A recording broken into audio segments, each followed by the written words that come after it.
In the great hall of the Justice League, there are assembled the world's 4 greatest heroes, created from the cosmic legends of the universe. Their mission, to fight injustice, to right that which is wrong, and to serve all mankind. We're back! So, moving right along, what do we have? What's up next? Oh, Civil War, your favorite. You're asking a lot, even though I can't lie. I did say we should review this, so I would say I'm asking a lot of myself to read this book. Yeah, you are. Who wrote the first Civil War? Oh, Mark Miller. I guess that's how he pronounced it. Yeah, I just wanted to be sure. I thought it was him, but I wanted to be sure because I'm reading Civil War and I said, I have read this story before. I'm looking at all the stuff that's happening in issue 3 and I was like, I've read this story before.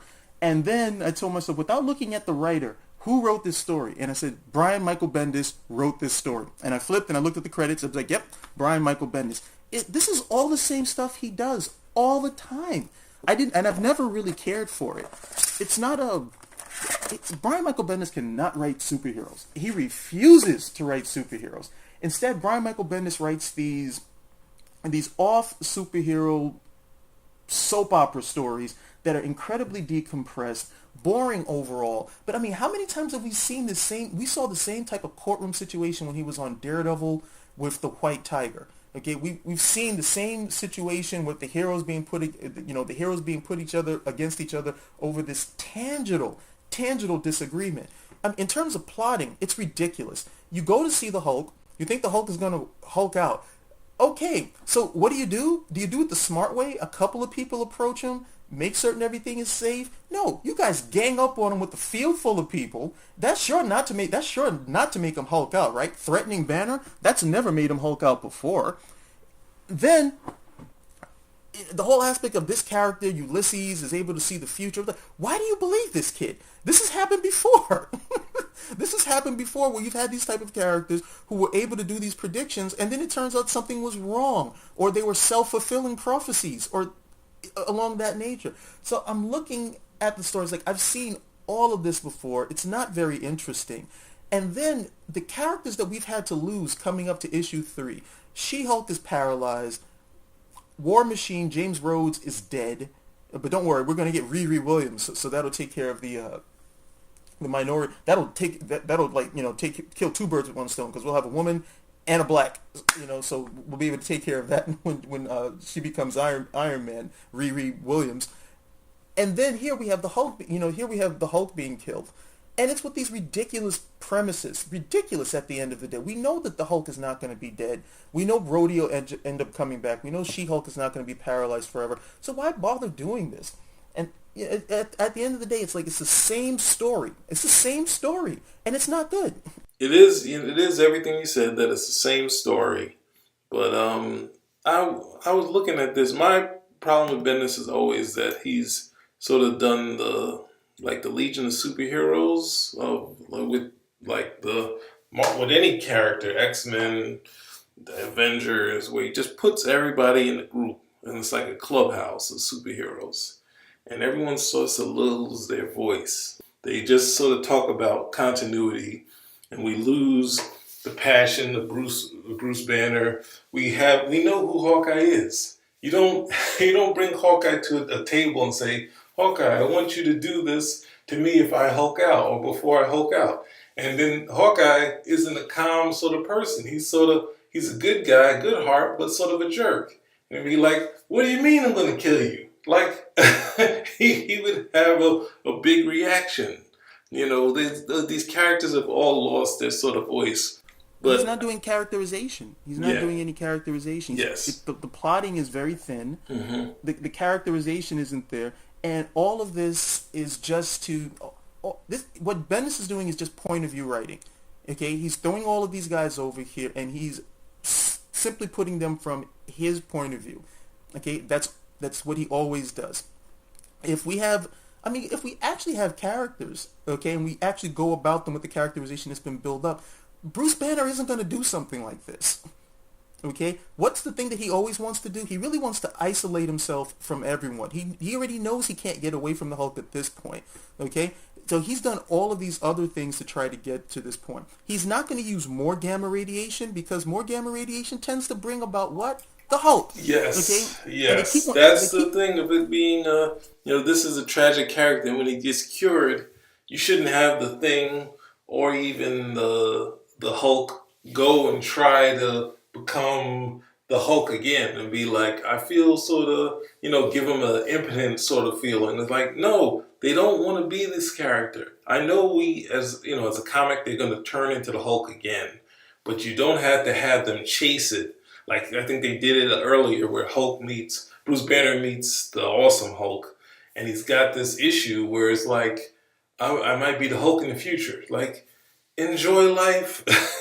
No, why would you just have him just worry about being, becoming the Hulk when he's cured? If he's cured, he should just go about his business and never deal with gamma radiation ever again. But it's like, no, I gotta chase it. I'm doing these things, but we don't know what we're doing. It was, I don't know. It just feels like his writing always feels like a bad issue of the Legion of Superheroes where you don't know which character is which besides maybe Spider-Man. Without the uniforms, you wouldn't know who's who. And it throws people against each other for again, it's almost like Batman versus Superman, the whole Dawn of Justice thing. It throws them against each other for the thinnest of reasons, simply because these guys have to be against each other. That's it. There's Carol Danvers and Tony Stark have a long-running history. They should be able to talk this out. It shouldn't get to this. It shouldn't get this far. But then we have to heap on the death and the contrived situations. And again, there's no true characterization. It's just Bendis' point of view. This is what I would believe would happen with these characters. Throw out all the characterization, all the 20, 30, 40 years of characterization. This is what I think would happen right over here. Forget about it. I can't even give it so much of in plotting because there's not a lot that happens in the issue. It's really a bunch of talk. The Hulk gets killed, and this is after the fact. We're learning about it because we have to do the Bendis flashbacks. But I was really surprised. I read about halfway, and I was like, okay, who wrote this? Brian Michael Bendis. Yep, Brian Michael Bendis. There's just no. And what can I say? Very little story structure, and it's all point of view writing for him. All point of view writing. So. Well, before I go, the last thing when I'm looking through this, and I'm like, all right, this is in my age of comics. Maybe for the readers, I could go accept some of these new readers. But then at the end, you got, was it Mary Jane with Iron Man? And I know I heard it in the, on the Newsarama and comic book resources. But this is crazy. Like, I can't deal with Mary Jane and Tony Stark. That's just the weirdest thing ever.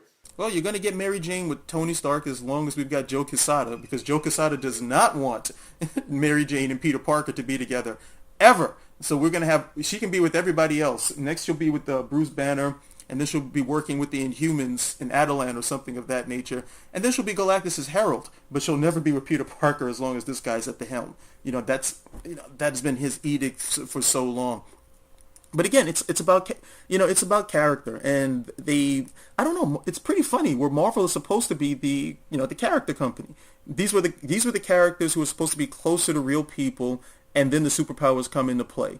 And they don't do that anymore. They don't want to do the superpowers, and they don't want to do the characters, but they want to have these big events with these recognizable characters that everyone knows. And at the same point, a long-time reader is supposed to be able to come in and really just get into this and say, okay, yeah, that's Hulk, that's Hawkeye, that's Iron Man, Spider-Man. Wait a minute, who's this new Spider-Man? Okay, him, I need to get to know. But it shouldn't be the case with any of the others. Looking at this, a lot of this is like, well, I don't understand. Why doesn't he do something? Why doesn't he do this? Hey, once again, we didn't really get to talk too much about the art. I thought the art was nice, but I'm more of a story guy. The only parts, when I see those images like Medusa with the hair that's almost as big as the entire room, I'm just like, come on, you got to scale that back. I understand you want to take some liberties, but after a while, it's like, look, it's just a bit much for me when it gets to that point. But Bendis is a point. Bendis, if there's one element that Bendis loves to use, it's point of view, and it's always his point of view. These always happen. It's one of the reasons I hated his Daredevil run so much. It's everything that how he feels the character should react, ignoring the fact that this character has a whole established history. This is not your character. Okay, these aren't your toys. Okay, these are toys that you get to play with for a while, then you put them back in the box, and they still have to be viable for the next person. These guys said, come on, the heck with this. I'm going to play, and you can't tell me anything. And then you get this nonsense over here. So, Well, I want to just add one last bit with Mary Jane, because a while back I was reading a Jennifer Tilly interview, and she was a fan of comic books. And she understood that Mary Jane's character, Jennifer Tilly, who's kind of ditzy, understood that Mary Jane is a ditz, a party girl. She likes to have fun, and she can hang around with like scientists or who are like Peter Parker, who's a low-level genius, and like just drive men crazy. But she likes to have fun. You don't want to hear her say, don't you want to hear the verdict? Like talking about serious stuff. Well, yeah, she can have serious moments, but you can't just have her sort of a counsel. She's no, I'm out of here. That's the whole 80s and 70s are like.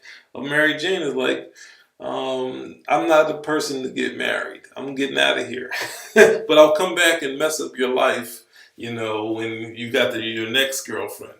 Like, that's the character breakdown. I understand Tom DeFalco gave her some sort of background and a little heavier stuff, but she still likes to have fun. Like, come on, guys. So our review, our rating. What do you rate this? I gave it a nice big 1. All right, I got to keep going lower. I'm gonna go an even 0. No, I can't do that. I go 0.5 because the art was okay. Yeah, I gave it a 1 for the art. Art, but story-wise, there's nothing going on here. Yeah.